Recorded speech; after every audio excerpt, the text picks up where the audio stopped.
It's 8:30. Good morning. I'm Lauren Freemantle with Hunter News. Traffic is now starting to clear after a car rolled earlier this morning near the roundabout heading into Wallsend. It caused major delays on the Newcastle Link Road for anyone driving into town, but the 3 eastbound lanes have now been reopened. 2 women remain in a critical condition in the John Hunter Hospital following a 2-vehicle smash at Stroud yesterday afternoon. 2 Toyotas, a sedan and SUV, collided on the Buckets Way with 3 people injured. The women in their 60s were airlifted to Newcastle while the male driver of the SUV was taken there via ambulance in a stable condition.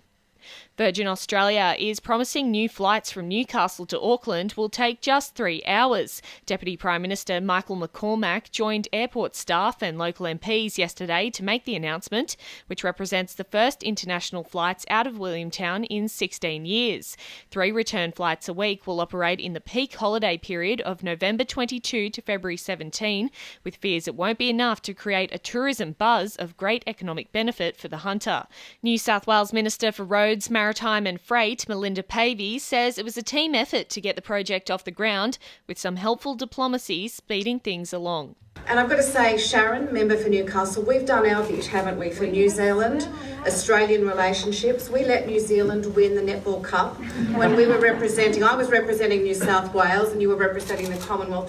With testing of Newcastle's light rail network set to begin by the end of this year, Keolis Downer are searching for drivers to operate the locomotives. About 20 staff are expected to be hired in the recruitment drive, following earlier training given to some existing employees who were shown the ropes on the Gold Coast G-Link during the Commonwealth Games. Over 400 men and women currently work with the private network operator. The Industrial Relations Commissioner has upheld a ban on operations at Yancoal's Paxton coal mine. The mine applied to have 2 prohibition notices reviewed by the independent body, with skeleton crews only maintaining the site at the moment. 200 employees are set to be stood down or redeployed as the resource regulator's indecision about whether or not it's safe to resume operations there drags on. The prohibition notices relate to 2 coal burst incidents at Paxton in recent months.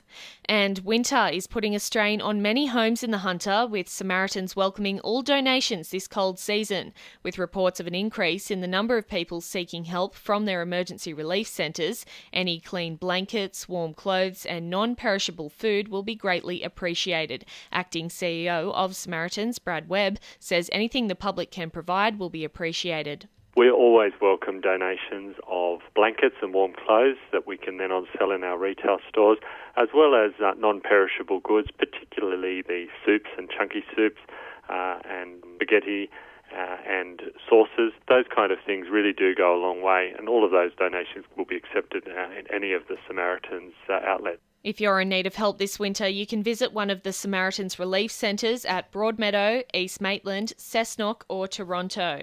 Sport for our sponsor, PRD Nationwide East Maitland. Knights forward Lachlan Fitzgibbon says almost 5 weeks out has steeled him for a bumper back half of the season. The luckless back rower copped a 2-match ban which has been lengthened by the bye and rep rounds, which has kept him itching to be back on the field. Fitzgibbon says he's ready to get back into it on Saturday against the Titans. It's almost like a mini pre-season block for me. But in saying that, the silver lining of it all is I'm feeling fit and healthy and pretty strong at the moment. And so, yeah, I'll see how it holds on Saturday. Meanwhile, locally, Newcastle rep coach Phil Williams has expressed interest in Central's top job, which will be vacated by Craig Miller at season's end. Williams teamed up with Butcher Boys halves Brad Murray and Terence Siu earlier in the season with the Rebel squad, both of which have endorsed the mentor. Elsewhere, Lakes are believed to be in advanced negotiations with former Knights coach Rick Stone for next season. And Broadmeadow Magic's Mitch Oxborough is set to face the Independent Disciplinary Committee after being accused of spitting at Adamstown's Alex Graham. The allegation was filed by Rosebud after the referee of the match took no action at the time.